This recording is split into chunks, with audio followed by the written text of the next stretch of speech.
سلام و درود خدمت تمام عزیزای دلم. ممنونم که تو هر شرایطی همیشه همراه ما بودید. ازتون ممنونم دوستان گلم. سابسکرایب ممنون میشم که فراموش نکنید. و عدد کیهانی 111 که کولار کرده، حدودا 60 الی 70 نفر نتیجه گرفتن. خدا رو هزار مرتبه شکر و دوست دارم همتون اون نتیجه رو واقعا بگیری. شاید اولش اون اتفاق خوب براتون، ولی وقتی پشت سر هم تکرار کنید مطمئن باشید که اون اتفاق هم براتون میفته. طبق هر نیتی که دارید عدد 111 رو نیت کنید و مطمئن باشید شرایط عالی براتون به وجود میاد. فال ما در مورد این هستش که سوال الانش نسبت به شما چیه؟ فاصله خیلیاتون دارم میبینم براتون اتفاق افتاده و همین میتونه تلاش شما، فکر و خیال شما رو در رابطه خیلی زیاد کنه. یعنی شما دچار یک سری استرس ها، به هم ریختگی های بسیار زیادی هستید. در کنار همین استرس ها حتی دارید به صحبت هایی که با کیستون داشتید فکر میکردید، از اینکه با حرفاش، با کاراش چقدر قلب شما رو شکسته، ولی شما هنوز دوستش دارید و حس میکنید بودنش میتونه مثل یک معجزه در روابط احساسی باشه. از این وضعیت کیستون اصلاً و ابدا خوشحال نیست. دنبال یک فرصتی میگرده برای جبران، چون حس الانش حس بدیه، حس استرس و نگرانی بسیار زیادی هستش. فکر میکنه که شاید در لحظه شما 1% بخواین از رابطه برید، سرد بشید و از کیستون بخواین دور بشید، با توجه به اینکه گاهی وقتا انقدر مطمئن از عشقتون ولی گاهی وقتا به خاطر همون دوست داشتنی که بهتون داره میترسه، نگرانه، دنبال تلاشه، دنبال بهانه‌ای میگرده که غرورش هم زیر پا له نشه، دنبال یک موضوعی میگرده که خیلی غیر مستقیم بخواد یا کسی رو بفرسته یا غیر مستقیم خودش بهتون پیام بده، چون دوستتون داره، عاشقتونه و همیشه انقدر با سیاست جلو اومده. الان دلش نمیخواد یک دفعه همه چیز رو برای شما بخواد رو کنه.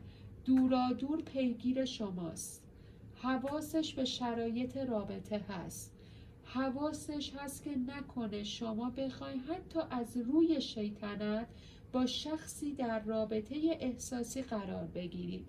قبول کنید که شما دو عزیز با همدیگه تضاد دارید، از همدیگه خیلی از نظر فرهنگی، از نظر اجتماعی و شخصیتی بسیار دور هستید و همین تضادها هستش که رابطتون رو میتونه عالی تر پیش ببره، قشنگتر براتون پیش ببره. حس الانش حتی اگر رابطه سرد شد و از هم دور نیستید ناراحته، دوست داره براتون جبران کنه.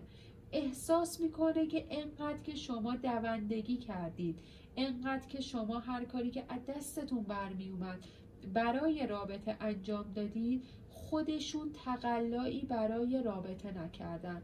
چه صحبت قشنگی دارم براتون میبینم، صحبتی که شما همون لحظه زنگ میزنید به دوستانتون و در موردش باهاشون صحبت میکنید و حرف میزنید. یعنی انقدر قشنگ داره به من نشون میده، یه جوریه که انگار اصلا توقع ندارید این صحبت ها رو از زبون کیستون بشنوید. حتی میتونه راجب آینده، ازدواج و تغییر و تحولات بسیار مثبت در شرایط رابطه باشه. خیلیاتون به حس و علاقه طرف مقابلتون شک کردید، مشکوک شدید به طرف مقابلتون. وقتی یک کار خیلی کوچیکی انجام میده سریعا به این فکر میکنید نکنه با شخصی در رابطه احساسی قرار گرفته و حتی نمیخواد دیگه با شما ادامه بده.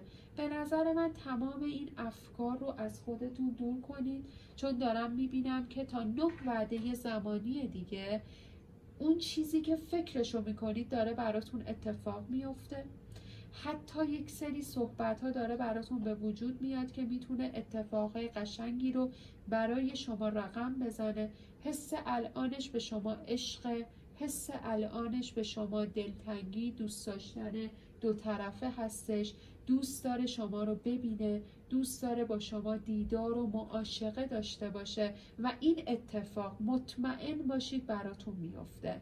یک هدیه بسیار ارزشمند بین شما رد و بدل میشه که میتونه اتفاقای خوبی رو براتون رقم بزنه. دوستای قشنگم، عالی داره به من نشون میده فالتون، آینده بی‌نظیری با طرفتون دارید. اگر هم رابطه سرد شده به نظر من کمی صبور باشید. مطمئن باشید با گرم شدن رابطه تمام دغدغه‌های همتون میتونه از بین بره. چه مجرد چه متأهل نگران نباشید. دوستای قشنگم، ممنون میشم سابسکرایب کنید ما رو. هر روز امکان داره فالهای پر انرژی در این کانال براتون قرار بدیم. خیلی خیلی هم دوستتون دارم.